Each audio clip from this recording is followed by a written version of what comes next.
Ayan po mga ka-farmers, nandito na po tayo sa sa sinasabi nilang anas, yung tinatawag nila na anas. Dito po yung napakalaki yung damage. Tsaka doon, yun yung bahay nung Amerikano na kaibigan natin. So, tingnan nyo yung property niya. Halos lahat, madami pa naman siyang tanim. Tsaka malaki yung naitulong niya kasi nagpalagay siya dito ng solar. At saka yun yung kumukuha ng tubig doon. Tsaka distribute dito sa mga tao dito. Diyan sa mga kapitbahay niya. Kaso lang, sabi nila, sinira daw yung bahay niya kagabi. Inatake daw ng akyat bahay. So kawawa naman, di ba? Malaki na nga yung naitulong sa kanila kasi inano nga ng tubig. Inano nga ng tubig nila. Saka pinalagyan na dito ng tubig. Tapos ganun pa ang ginawa. Walang naisukli nila na mabuti. So tingnan po natin yung mga biak dito hanggang doon sa dito lang. At saka, teka lang muna mga ka-farmers. Kaya pala tayo nagmamadali doon kanina sa iniwan natin na na bahay, nung tumagilid na bahay. Kasi pag bawat hakbang po natin, yung lupa gumagalaw pa. Kaya nagmadali tayo umalis doon. Dito naman tayo. Dito tayo. Layo po kayo.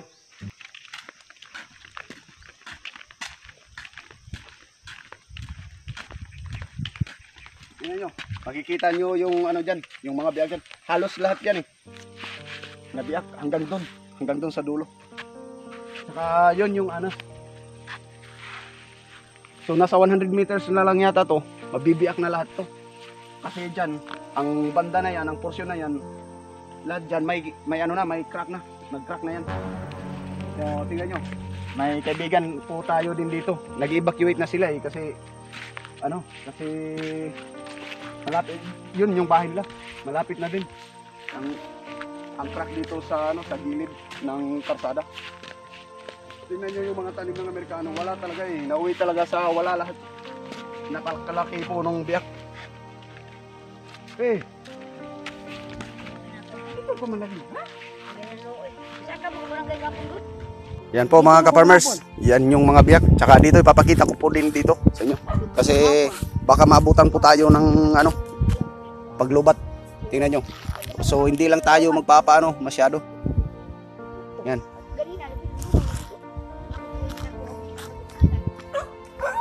Tingnan nyo po mga ka-farmers. Yan yung yan yung maraming tanim kasi yung Amerikano dito. Di ko lang alam kung anong pangalan niya. Nakasalubong pang namin dyan eh. Pati yung asawa niya. Tingin ko kaya pumasok dito ang tao. Di lang natin masyado. Laki ng binaba ng poste ng kuryente. Tsaka yung gate nila, ayan wala na.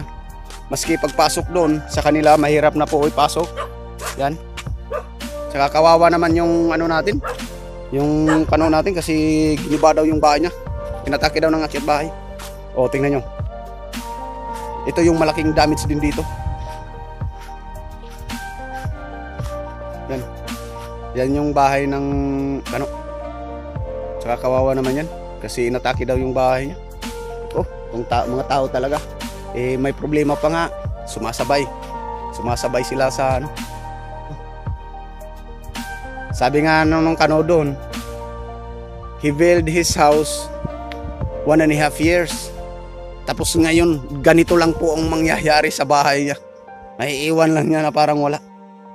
Ayan Papakita ko sa inyo yung anas. Tinatawag na anas. Yan po kasi yung pinaka-danger zone na let's go guys. Baka maambon kasi. Tingnan nyo, makapal yung yung cloud.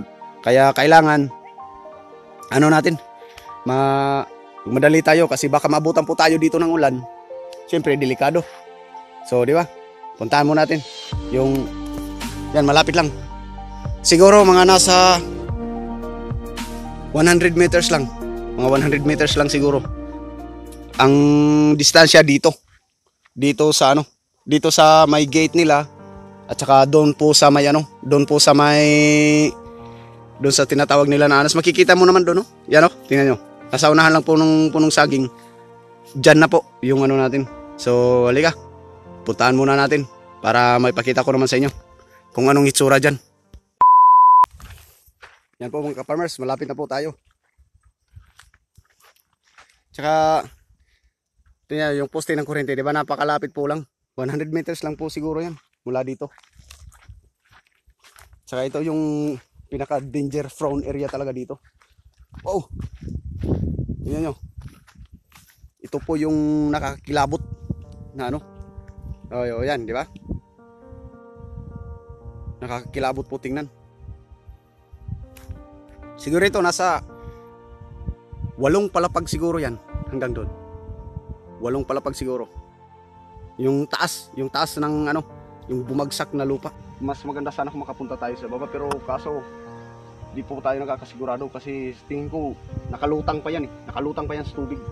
So, may puruhan yan na umano pa.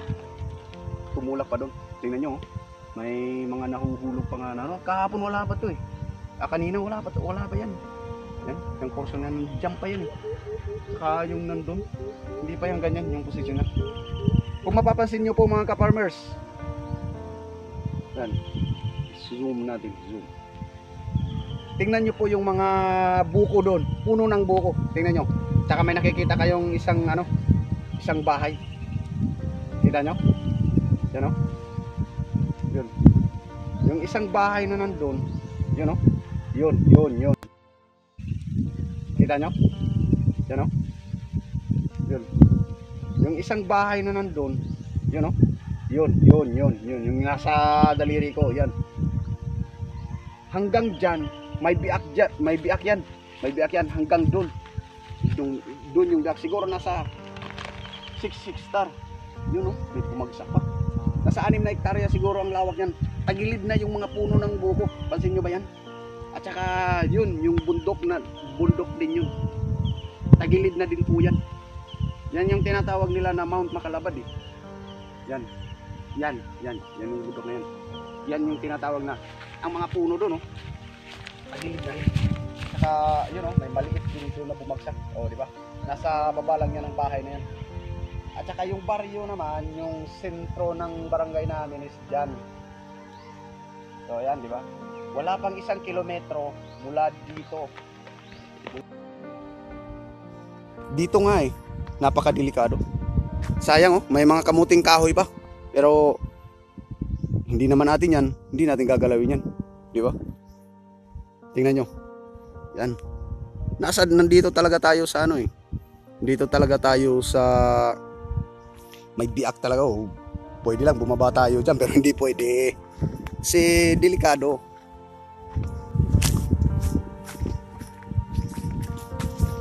Dito tayo kukuha ng ano. Kasi parang klarong-klaro natin. Siguro nasa 8 floor or 10 floor ang taas niyan. Ilang feet kaya yan? 10 feet. Nasa 100 feet. Okay, 100 feet yata. 10 feet, 20 feet. O nasa 100 feet ang taas niyan. Yan o. Tatalon tayo. Mag-exhibition tayo. Wala namang taong nakakita eh. Muntik na tayong mahulog. Yan. Yun yun. Nasa 100 feet lang ba? Siguro hindi lang nasa 100 feet.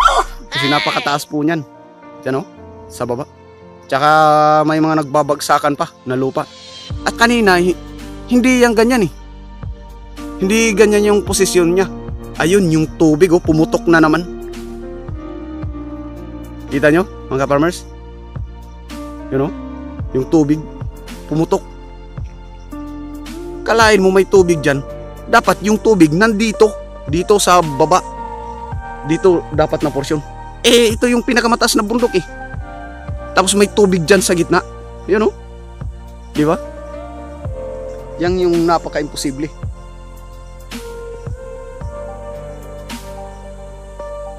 Pero ito po, wala namang nasaktan dito kasi pinalikas lahat.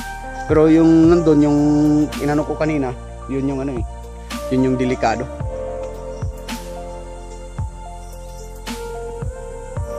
Ito po yung mga biyak dito. Yan oh. Ang laki na yung biyak. Gusto ko sanang pumunta dyan eh. Hindi doon sa pinakamababa. Hindi, dito lang. Dito lang. Gusto ko pumunta dyan kaso baka pagpunta natin dyan, tumakbo yung, hindi tumakbo, wala namang paa yung lupa eh. baka biglang dumausos yung lupa, so delikado tayo, tagilid tayo dyan, di ba mga pre? Tsaka yung kalabaw, nandyan. Diyan kasi mga bahay na yan, maraming bahay dyan. Ayan po mga ka-farmers. Ito po yung ano yung sa kabila na bundok na yan, nabiak din yan. Kita nyo doon. You know? Wala na din yan sa kabilang ano yan papuntang ano ba yung tinatawag nila? Hiniral na ano yan, hiniral na barangay papunta. Napakadelikado rin po sa kabila. Akala nyo buo pa yung bundok niyan, wala na yan. Dito, wala na. At doon naman sa kabila, maliit na lang yung kinakapitan yan mga ka-farmers. Kaya yan yung sinasabi ko. Pag Panginoon na talagang nagdesisyon, nako, delikado, di natin alam. Ayan po mga ka-farmers. Naputol po yung ano natin. Naputol. Kasi na full storage na. Yan. Tingnan nyo. Di ba? Napakalaking napakalaki na ano yun? Nasira. Pero napansin nyo naman yung tinuro ko. Parang tumakbo na nga yung yung mga dito. Yung mga buko. Puno ng nyug. Hindi pala buko. Hindi naman tumatakbong buko. Gumugulong. Puno ng nyug. Tingnan nyo. Yung banda yan. Diba? Tsaka yung bundok na yun, parang humiwalay na rin. So, delikado yung mga bahay doon. Ayun, may bumagsak. Yun, mga ka-farmers, sayang, di natin nakunan. Yung malaking bato, kababagsak lang. Yung nasa baba, kababagsak lang niya. At saka yung tubig yung pinagtataka ko, bakit dyan siya pumutok sa gitna? Dapat doon sa ilalim. Doon sa pinakailalim. Nasa kalahati yan ng bundok, dyan dumaan yung tubig. Last na po yan last na to na bundok. Okay lang kung may ibang bundok na pinakamataas pa, ibig sabihin yung ulan doon, o syempre ano yun sa lupa, dyan dadaan. Wala itong pinakalast na bundok. Tsaka kanina pumunta ako dito, pagkatapos talaga, pag yung humina talaga yung bagyo, pumunta ako dito.